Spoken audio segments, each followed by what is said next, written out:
উত্তর পশ্চিম বঙ্গোপসাগর এলাকায় একটি লঘুচাপ সৃষ্টি হয়েছে বলে জানিয়েছে বাংলাদেশ আবহাওয়া অধিদপ্তর। রাজস্থান, উত্তরপ্রদেশ, মধ্যপ্রদেশ, বিহার লঘুচাপের কেন্দ্রস্থল ও বাংলাদেশের দক্ষিণাঞ্চল হয়ে আসাম পর্যন্ত বিস্তৃত রয়েছে বলেও জানিয়েছে সংস্থাটি।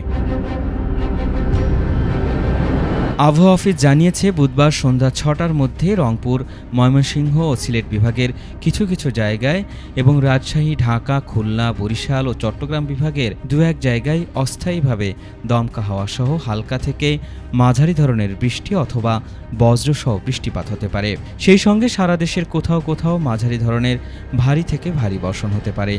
এছাড়া সারা দেশে দিন এবং রাতের তাপমাত্রা প্রায় অপরিবর্তিত থাকতে পারে। এছাড়া আগামী কয়েকদিনের আবহাওয়ার পূর্বাভাসে বলা হয়েছে, বৃহস্পতিবার সন্ধ্যা ৬টা থেকে পরবর্তী ২৪ ঘণ্টায় ঢাকা, খুলনা, বরিশাল ও চট্টগ্রাম বিভাগের অনেক জায়গায় এবং রংপুর, রাজশাহী, ময়মনসিংহ ও সিলেট বিভাগের কিছু কিছু জায়গায় অস্থায়ীভাবে দমকা হাওয়াসহ হালকা থেকে মাঝারি ধরনের বৃষ্টি অথবা বজ্রসহ বৃষ্টিপাত হতে পারে। এলএমই সার্টিফাইড বিশ্বসেরা কপারে তৈরি ওয়ালটন কেবলস, যা আপনার স্থাপনাকে রাখবে সব সময় নিরাপদ।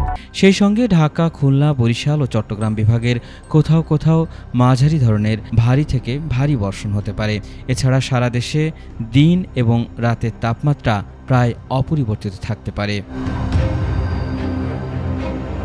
শুক্রবার সন্ধ্যা ৬টা থেকে পরবর্তী ২৪ ঘণ্টায় রাজশাহী, রংপুর, খুলনা, বরিশাল, ময়মনসিংহ ও সিলেট বিভাগের অনেক জায়গায় এবং ঢাকা, চট্টগ্রাম বিভাগের কিছু কিছু জায়গায় অস্থায়ীভাবে দমকা হাওয়া সহ হালকা থেকে মাঝারি ধরনের বৃষ্টি অথবা বজ্রসহ বৃষ্টিপাত হতে পারে। সেই সঙ্গে সারা দেশের কোথাও কোথাও মাঝারি ধরনের ভারী থেকে ভারী বর্ষণ হতে পারে বলে জানিয়েছে আবহাওয়া অফিস।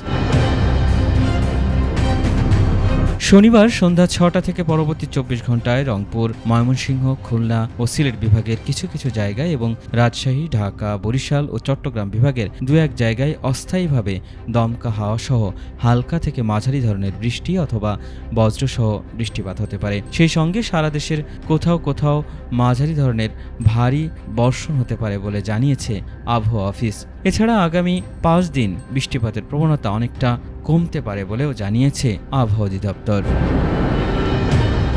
আল ইমরান, এটিএন বাংলা, ঢাকা।